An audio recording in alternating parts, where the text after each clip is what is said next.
Hey guys, what's up? This is Frank from FGS Sports and Collectibles, and today we're going to be taking a deep dive into the Antonio Brown situation. As we all saw, or I would assume most of you saw, on Sunday against the New York Jets, Antonio Brown, with about 3 minutes left in the third quarter, I believe, tore off his jersey and more or less danced off the field, waving at the fans, throwing up the peace sign. So we're going to take a look into kind of the situation from the side of Bruce Arians and the Bucks, and then we'll take a look at Antonio Brown. But before we get into that, I'm going to say that Antonio Brown is in a bad situation just because of all the previous things that he has done with all the different antics, such as the helmet issue and things like that. We are going to get I'm going to give a bit of a timeline for Antonio Brown's whole career, sort of, when it comes to this drama. And then we're going to get into the different sides of the story. This is the first video that I've had to, write things down for. I got a lot of stuff written down. So, yeah. Start off, on the timeline, there's been a lot of problems.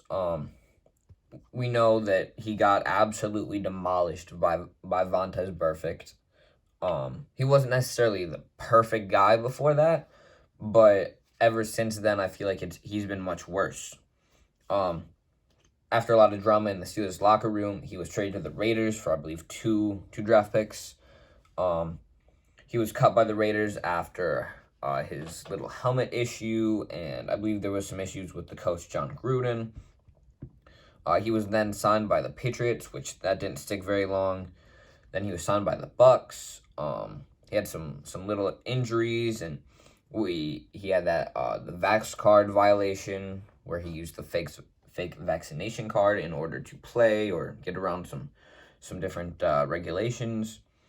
He had a known ankle injury that I would assume that the coach and the players on the team were aware of, as he had sent text to them. At least that's what I've seen. I've seen screenshots of the text messages that he has sent to Bruce Arians, I believe. And now we get pretty much into this issue. So, against the Jets, obviously, we know that he was very close to getting $2 million in bonuses. He needed 50 some more receiving yards, 8 more receptions, and maybe a few 2 or 3 more touchdowns in order to get a lot of money in bonuses. So there's obviously different theories about why he did it. We think it could be because of CTE, because of some of the hits that he has taken to the head, which is shown to be a pretty big issue in more recent years. There's been a lot more research being done on it. It could be because of the injury. He might really have been hurt, which I'll get into a little bit later when I get to Antonio Brown's side of the story. And then he might have just been upset. He at halftime during this game, so before this issue started, in the locker room, he had apparently been upset about not getting enough targets or enough catches, and they had dealt with that. So it's a very interesting situation. So let's take a look at Bruce Arians' perspective, as I've been able to gather from the research that I've done and what I've seen. Again, at halftime, he mentioned that Antonio Brown was upset about not getting enough targets. In the third quarter, the personnel grouping that Antonio Brown was normally playing in was called. Antonio Brown did not try to rejoin and go on the field. This made Bruce Arians a bit mad. He went over to talk to him.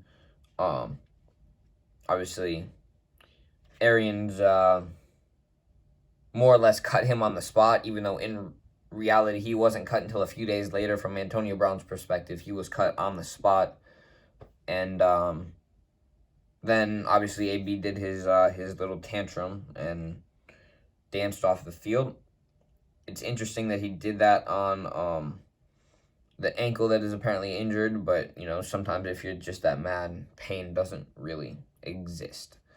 Arians denies the injury claims and that Antonio Brown hadn't made it aware to the doctors that he was in pain or hurt at the time.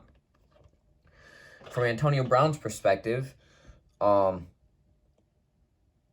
he re-injured his ankle at some point. We knew going into the week he had been questionable with the ankle injury, so it's very possible that he had re-injured it during the game.